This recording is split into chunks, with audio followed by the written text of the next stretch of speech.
Yes, that's right. It's a second episode today of Pushing the Pile. Schedule release day. We just couldn't stay away.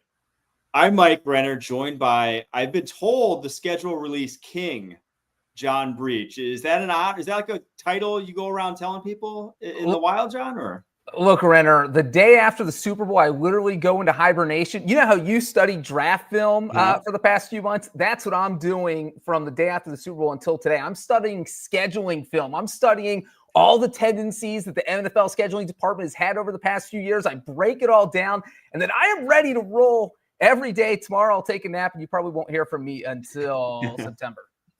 That is how I operate the Sunday after the draft, is I am done. I usually forget all the names of like the players the next day. If you try to ask me about them, I'm usually like, dude, I don't know anymore. And it's crazy. People don't understand how that happens either. It's like, you sound like such an expert last week. And it's like, look, it's got to go out because my brain, you can't handle it all. Yeah, there's a max capacity in here, and we reach it every April.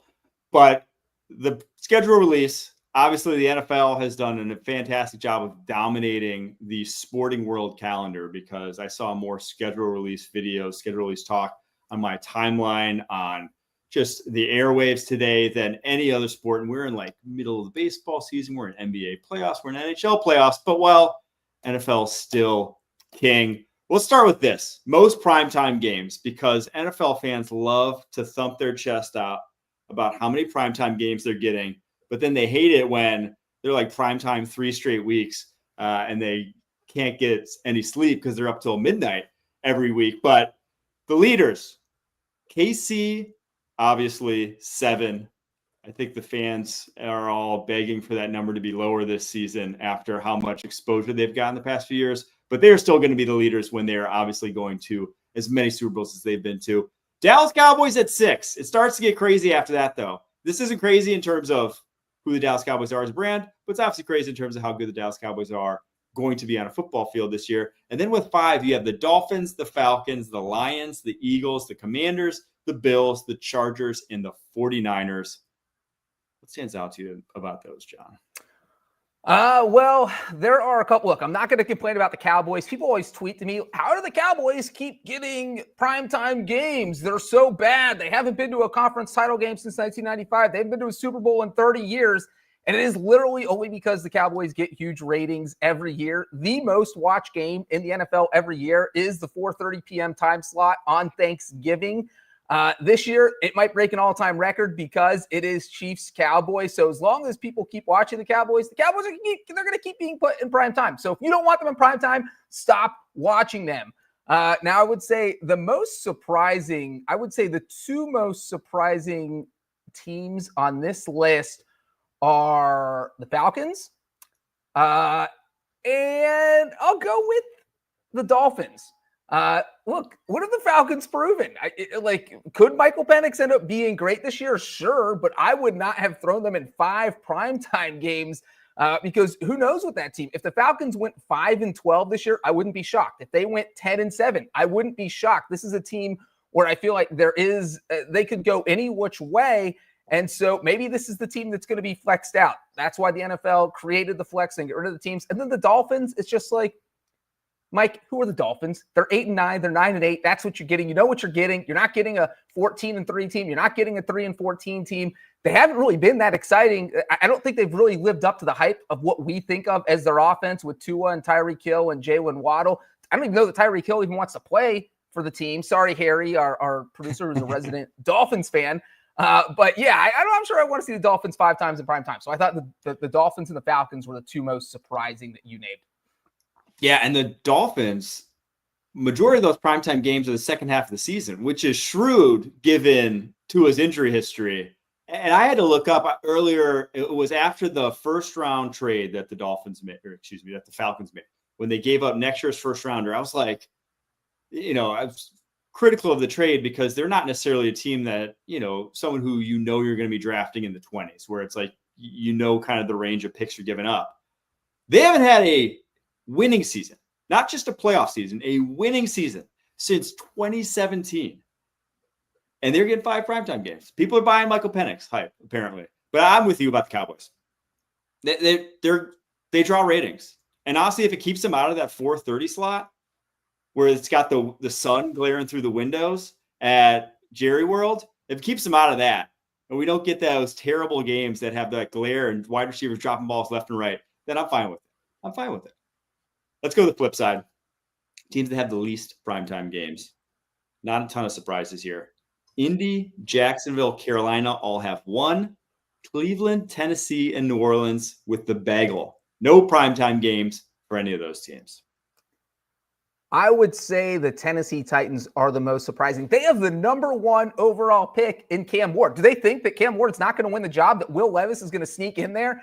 Because I understand not wanting to put Tennessee in a primetime spot if Will Levis is the quarterback, but you have Cam Ward. Everyone wants to see the number 1 overall pick. I thought maybe they would get an international game.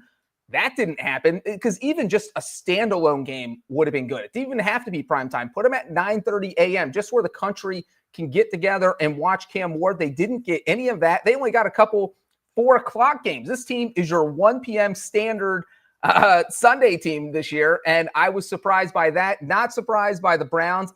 They feel like a team. Let's say Shedeur Sanders wins the starting job and he looks okay. People want to watch him. Boom, you flex him in somewhere on a Monday or a Thursday or a Sunday, whatever. So I think that's what would be with the Browns. And obviously with the Derek Carr news, say still even know who their quarterback is going to be. I'm not surprised they didn't get a primetime game, but I thought the Titans are the most surprising team to not get a primetime game. Yeah, I do wonder if the NFL maybe thinks that at least early on in the season, Will Levis might win that job. Like if you may not get Cam Ward right out the gate. Now, I'd be very surprised about that, but that might be some hesitation, because if you got Will Levis in prime time, it's just a little bit different for the NFL and who's going to watch that game. The surprising one to me is that Indianapolis is on here with 1. And again, I don't find them terribly exciting. It's not this massive market either, a massive fan base. They've won 17 games the past 2 seasons. They've been on the precipice of the playoffs just as good as each of the those Dolphins. 2 years. Yes. Like they've been right there. And they made a lot of moves in free agency this offseason. They completely rebuilt their secondary. Like they have a young core of wide receivers that not a lot of people know about because they didn't have quarterback to hit them last year. But like they could be a very exciting football team if, big if, Anthony Richardson turns into what he was thought to be. And this is kind of the year we thought it would happen too, if it did happen at all, with how little he played coming out of Florida. But like this is year 3 for him. If the light switch turns on, this could be one of the most exciting teams in the NFL. Only 1 primetime game. I guess I'm a little surprised that that's the case for them. And one thing I will say about the Colts is that since they play in Germany, they have 2 standalone games. And I think when the NFL sees that in their head, they're like, let's give them 2 games by themselves. And so to them, that's kind of a primetime game, even though it's not technically in prime time. So if you feel like waking up at 9:30 a.m. and watching the Colts and the Falcons in Germany, you can watch them twice, Renner, because it sounds like you love the Colts. How do those foreign games, the 9:30 a.m. games, draw? I've actually never looked, I don't think, at the ratings for those. Do you know? They're usually on NFL Network, so I know they are not drawing huge numbers, but they're doing well enough that the NFL keeps doing them. And if the NFL does end up selling an international package, which seems like something that will happen down the road, I feel like they would do much better numbers if you put them on a network or on Amazon or something where more people have access to it, because not everyone has access to NFL Network. So they're not going away, Renner. They're not going away. Gotcha. All right, let's give out some awards here. Ooh. The game that is the best game you're looking forward to the most, the entire 2025 schedule. What do you got? All right, I cheated here. This is absolute cheat because it's not a game. It is literally the Baltimore Ravens' entire schedule. Have you seen this schedule? It is absolute bonkers. So we know they open up in week 1 on Sunday night against the Bills, which Josh Allen, Lamar Jackson, the top 2 people in the MVP race last season. A lot of people thought Lamar should have won it. Josh Allen somehow ended up winning. Well, now they get to settle on the field in week 1. For most teams, that's the highlight of your season. No, they have to turn around in week 4 and face the Chiefs. And I even skipped over the fact that they're facing the Lions in week 3. So the first month of the season, I could be fine just watching Ravens football. And then they face the Rams. They face the Vikings. Obviously, 2 games against the Bengals. In December, they have to go to Green Bay and face the Packers. So if I had to pick one team where they just said, and look, everybody knows I love the Bengals. I would sit and watch every Bengals game. But if I had to pick one team and just watch all their games this season, I couldn't watch any other teams, I would pick the Ravens because their schedule is so insane. Just great matchups up and down the board. Well, we've known about this for a while, but like the fact the NFC North and the AFC North play each other is bananas. Yes. Like the two best divisions in football are playing each other cross conference. Then the North playing the East, which is probably NFC North playing the NFC East, which is probably your biggest competition in terms of at the top of the conference with the Commanders, with the Eagles. And I don't think the Giants are any slouch this year. Like some of the schedules for those teams in AFC North and NFC North respectively are out of this world. And some of the gauntlets they're going to have to run through. We're going to go through a little bit those later, the hard stretches some teams have. There are some stretches that are just like harder than what you even are going to see in the playoffs, in my opinion, that some teams have to go through. So my take for best game, this one's not really a hot take. It's the one that but a lot of people want to see last year. It's the Lions Chiefs. It's the week 17 game or the 17th game. It's the cross conference, ranking game. They both had 15 wins last year. First time that's ever happened in the NFL. This was the 2023 opener. Obviously, remember that game, 21-20. Chiefs won that. They're not the same teams, obviously, but we all, I think, not all, but like it was a matchup that would have been awesome to see last year. I'm so glad we get to see it this year. Week 6 of this season. That's the one I'm looking forward to the most. Sunday night. It's a primetime game. Primetime. All right, let's get a quick runner-up. Any game, you gave the Ravens entire schedule. Is there anyone that like maybe isn't a little under the radar, something that you want to see? I don't know if it's under the radar, but I'm pretty excited to see Joe Burrow, as I am every year, versus Josh Allen, because we just keep hearing about how Josh Allen seems – I think it's Josh Allen, Lamar Jackson, Patrick Mahomes is kind of the unanimous selection for the top 3 quarterbacks in the NFL. And I feel like Joe Burrow has kind of slipped out of that conversation for whatever reason, probably because the Bengals have not made the playoffs in 2 straight seasons. But if there's one thing Joe Burrow always does, he shows up when they face the Buffalo Bills.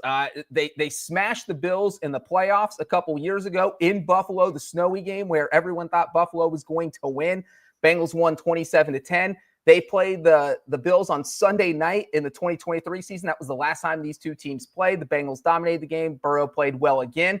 So I think this is kind of the chance for the Bengals to prove themselves that they belong in that upper echelon, because we obviously talk about them as a top-tier team, but the last 2 years, they just haven't proven it. 9-8 is good. It's not great. So if they want to be a great team, they need to beat the teams like the Buffalo Bills, and that will be happening later in the season. So Bengals, Bills, Renner. Oh, I'm excited for that one. I'm also excited for the Thursday night Bengals-Steelers game. That one in Cincy, there's going to be some fights in the parking lot after the words. There always are. All right, Patriots-Bills. That's my runner-up game. I am very excited. It's early on the season, week 5, and it's a Sunday night football game. Obviously, they faced off twice in the same division, but this is the first matchup. It's in Buffalo. I'm looking forward to it because, one, you're getting good weather, or should be getting good weather. It's week 5 in Buffalo. It's not late in the season up in the Northeast.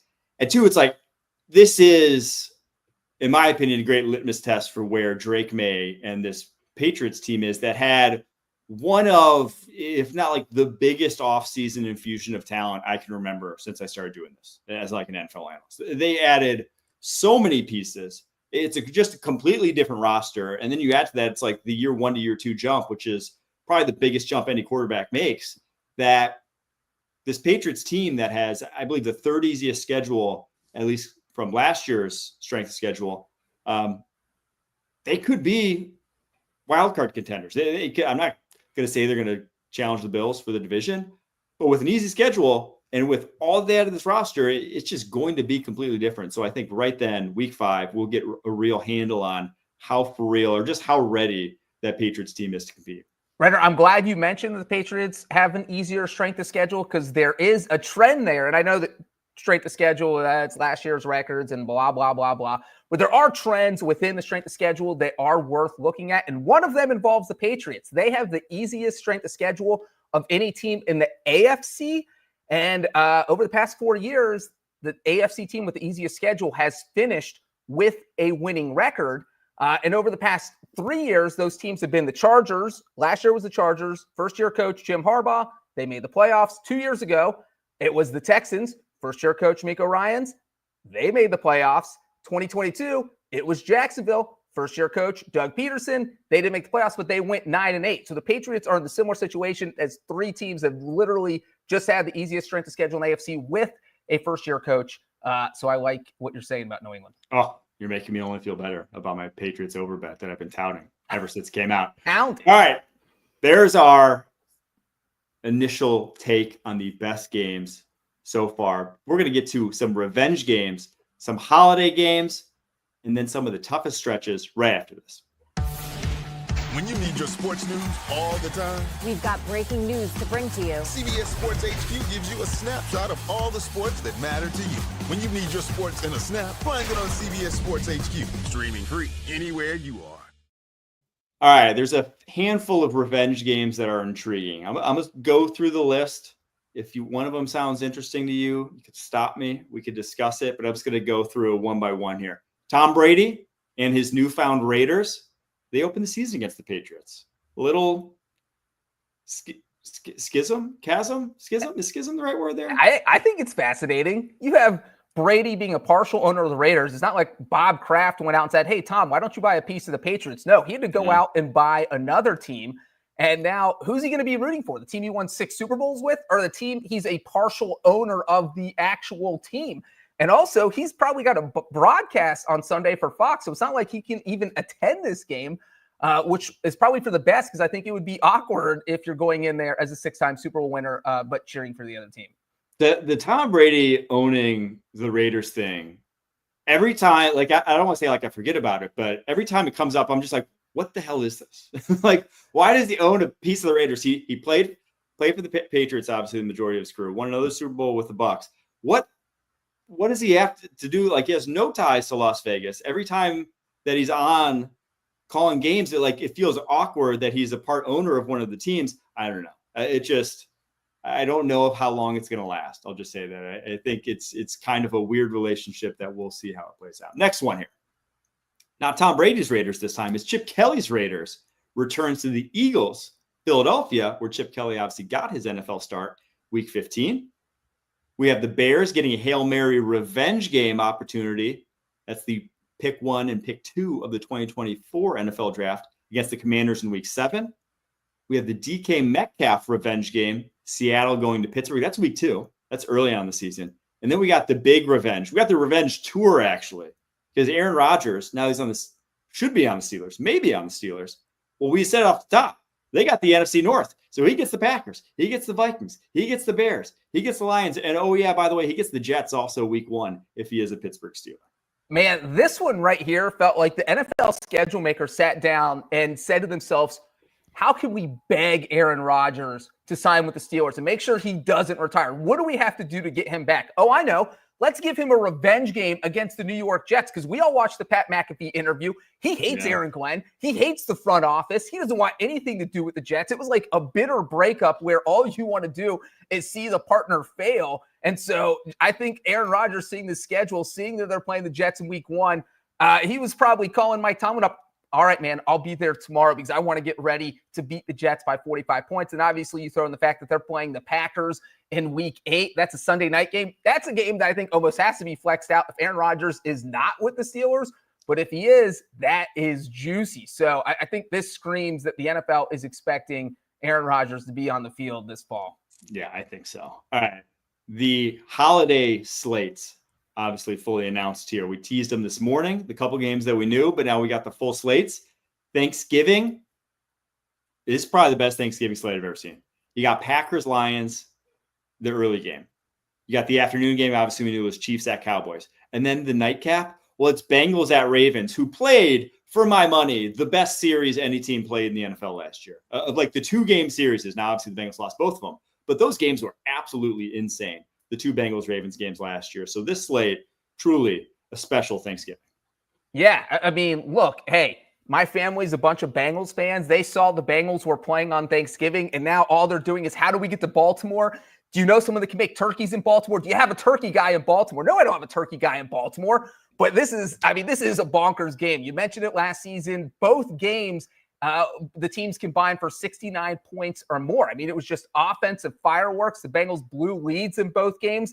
And this really flipped their season, kind of losing both of these games to the Ravens. And as you mentioned, Thanksgiving is loaded, considering that we're kind of stuck with the Cowboys, who we used to say that about the Lions, but now it's we're stuck with the Cowboys. But Chiefs Cowboys is going to be fantastic. I mean, if anything, it's Patrick Mahomes. Final score might be 47-35. It will be exciting. Lions Packers is a great rivalry. We know that.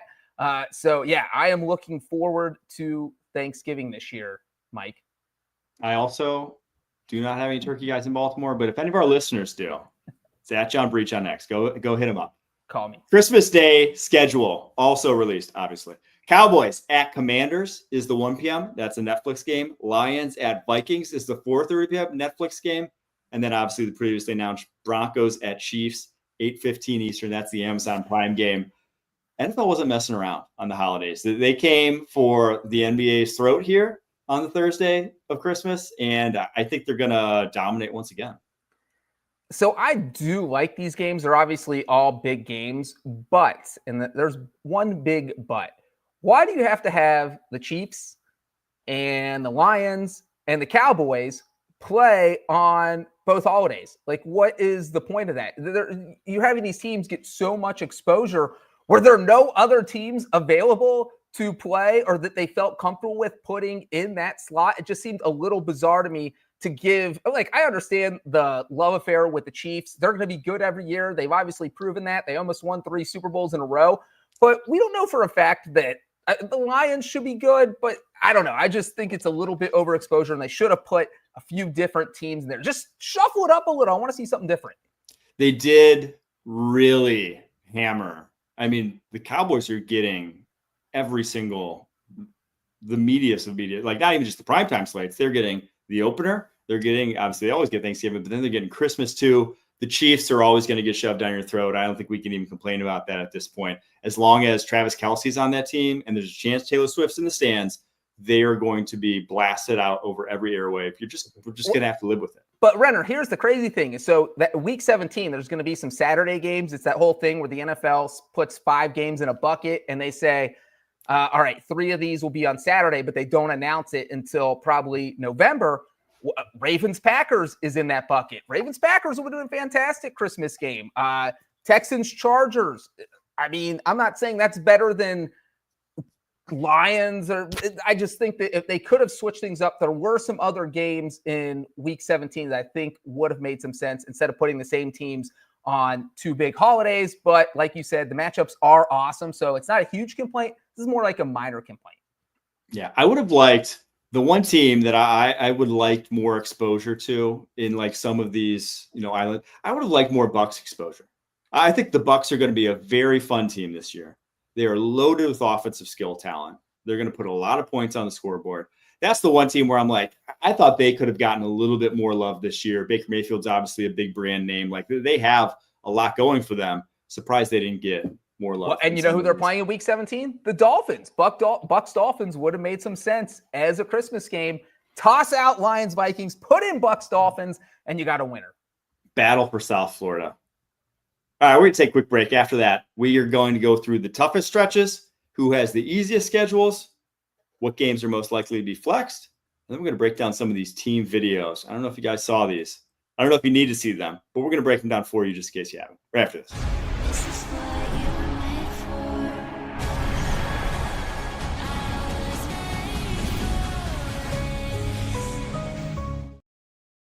All right, we said off the top, there's some teams that have some gargantuan stretches that are just like you wouldn't even get come playoff time. What do you think in your mind is the hardest one that you've seen? Well, we have one right here. Harry listed it. It is the Cowboys from weeks 12 through 17. They face the Eagles, the Chiefs, the Lions, the Vikings, the Chargers, and the Commanders. They are the first team in NFL history to play 6 straight games against teams that won 11 games or more in the prior season.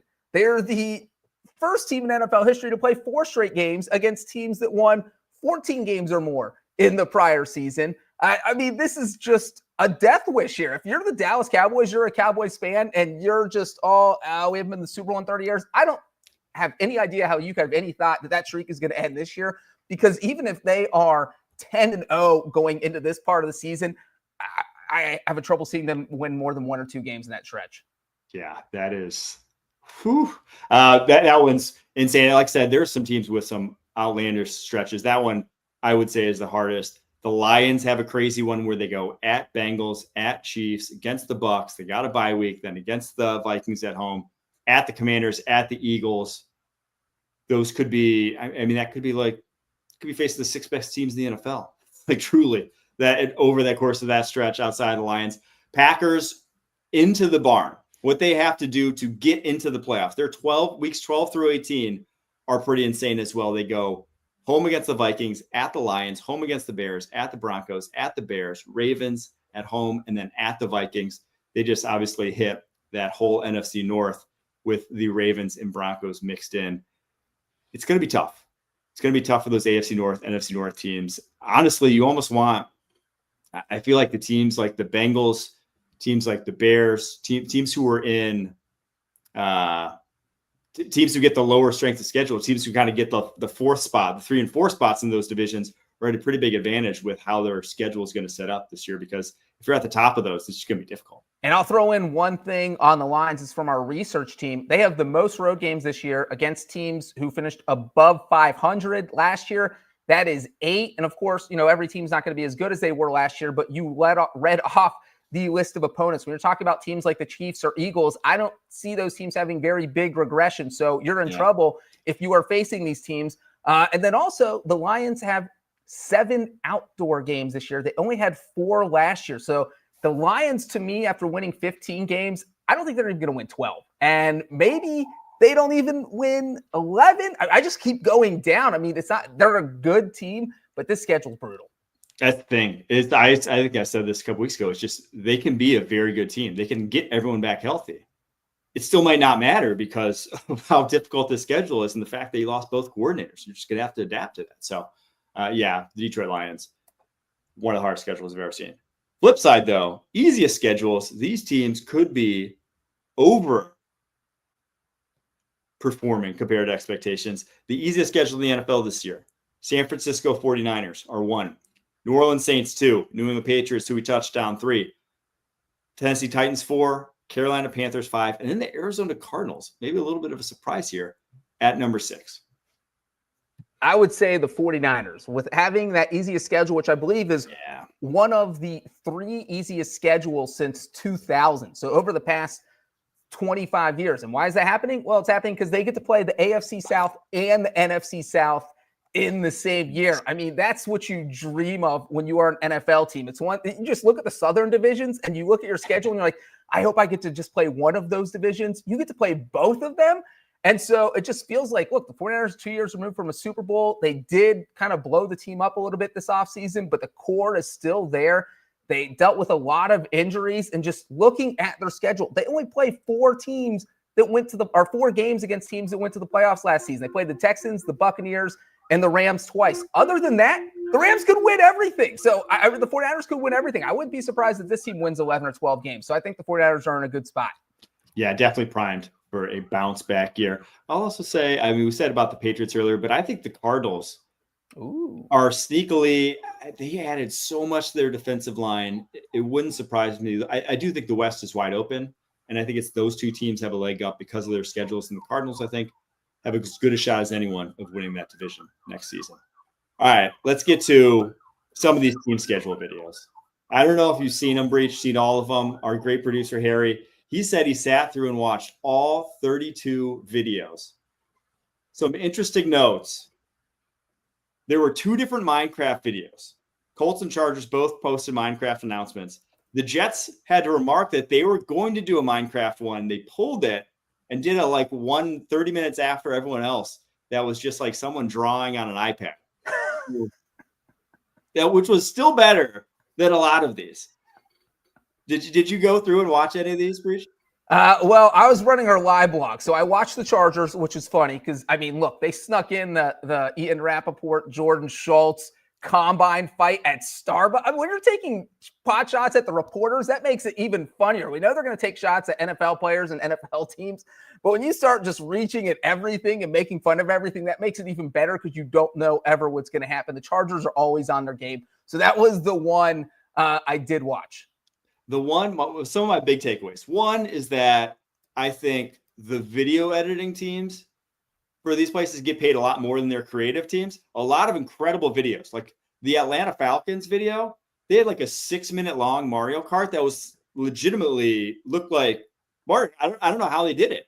It had to take a ton of video editing resources, but beautiful. Hats off to them.